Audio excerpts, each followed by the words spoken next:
Hey, Into Picklers, Tony here. Want to continue Pickleball Project 4.0 with you. We're going to look at the return of serve, and we're going to focus on today are the errors that are occasioned by a short return of serve. So let's go ahead and jump right into it. Why is it important to hit a deep return of serve? It's important to hit a deep return of serve because you want to keep the servers back and you want to make their job as difficult as possible when trying to attack you or neutralize the point. Two things generally happen when you hit a short return. The server, the offensive player, can come up, can hit a drive, not only just hit a drive, but also hit a drive at you in a bad position because you're going to be halfway up the court and they can attack your feet.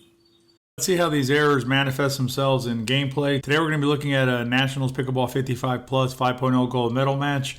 This is a match between Scott Moore and Glen Peterson on this side and Brian Staub and Steve Dawson on the other side. Before we get started, I want to thank Chasing Dill for allowing us to use this video footage. Our ability to provide educational videos to you is greatly enhanced by Chasing Dill and some of the other pickleball videographers out there allowing us to use the footage of their match, and we want to thank them for allowing us to do that. Without that, it'd be very difficult for us to bring you this kind of educational information. I also want to make it clear that nothing in this video is intended as a criticism of any of the players shown in this video. Let's go ahead and take a look at a few points and see how the depth of the return affects the play of the point. The first return we're going to look at is a short return. This return allows Steve Dawson on the other side in the reddish shirt to load up and to hit a solid drive attacking Scott Moore at the net, resulting in a pop-up and finishing the point. Let's slow it down and you'll be able to see how Steve can load up before he hits his drive, resulting in a much more effective drive. Let's look at it also from the point of view of the returning team. What you're going to see here is at the point of contact that Scott hasn't been able to make it up to no volley zone yet, resulting in kind of an awkward shot there when Steve drives the ball at him. This next frame, we're going to see how a deep return basically blocks the ability to hit an effective drive. You're going to see how the deep return here makes it so that Brian cannot hit really an effective drive. I mean, the drive is fine, but it doesn't do any damage to Scott and Glen here. And you can see how Scott and Glen can basically take control of the no volley zone as the return team and keep Steve and Brian back. Let's slow it down and you'll see how Brian has to step back from the baseline here, pulling his weight away from the shot and making the shot a lot less effective. Let's compare the two returns in terms of the ability of the serving team to drive the ball.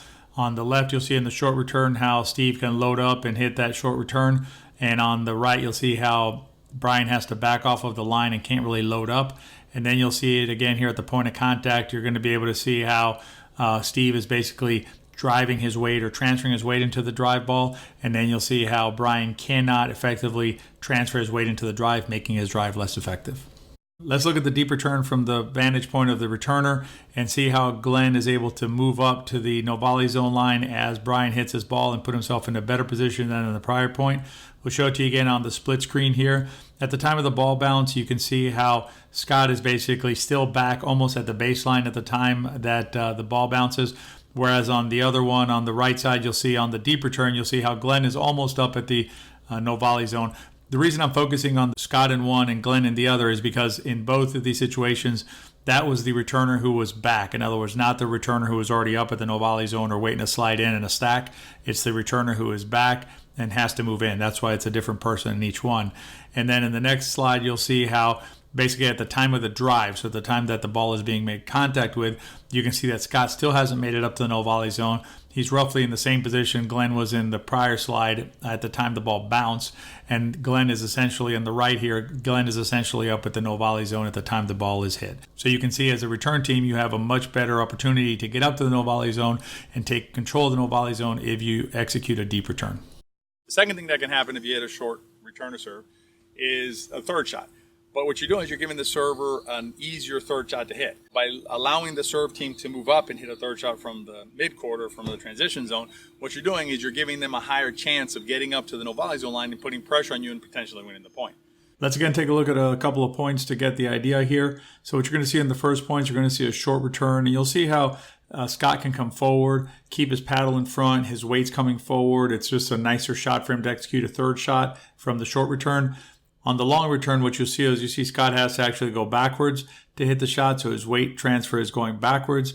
He's not able to simply bring the paddle out in front and hit a third shot like he was before, making for a much more difficult shot, resulting in a high ball that Steve is able to attack.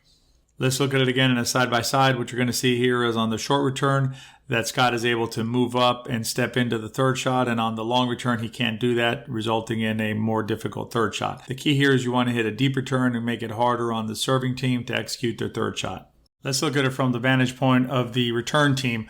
What you'll see on the left here is you'll see that with the short return, Steve doesn't have enough time to get up to the no volley zone before Scott executes the third shot. The other thing is that by bringing Scott forward, the distance between Scott's shot and where Steve is standing is going to be a closer space, meaning the ball will get to Steve faster than it would on a deep return.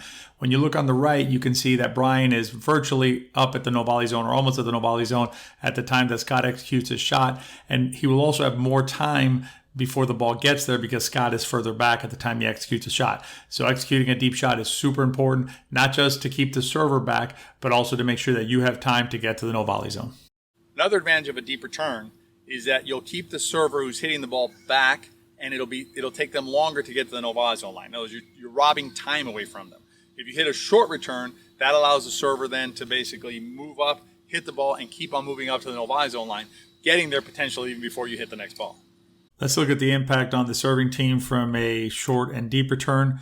You'll see in this first frame that Scott is moving forward as he hits the third shot, so his body weight's going forward and he can get up to the no volley zone quicker. In this frame, what you'll see is that Scott is not only going backwards, but that he ends up essentially stuck at the baseline for a number of strokes and is not able to even move towards the no volley zone until Glen executes the seventh shot. And even then, he's still moving up to the no volley zone and hasn't quite made it there. In this side-by-side, you can see with these arrows on the left, you'll see the deeper return, and you'll see that Scott's weight is moving back. It's a longer distance to get to the no volley zone. On the right, the short return allows Scott's weight to move forward and is a shorter distance to the no volley zone. What you want to do is you want to make it as long as possible for the serving team to get up to the no volley zone, keeping them back as long as possible, giving yourself as the return team the greatest advantage to win the point. That's why it's really important to make sure that you keep your serves deep within a margin of error to avoid errors, but you want to keep the ball deep in order to apply as much pressure as possible on the serving team.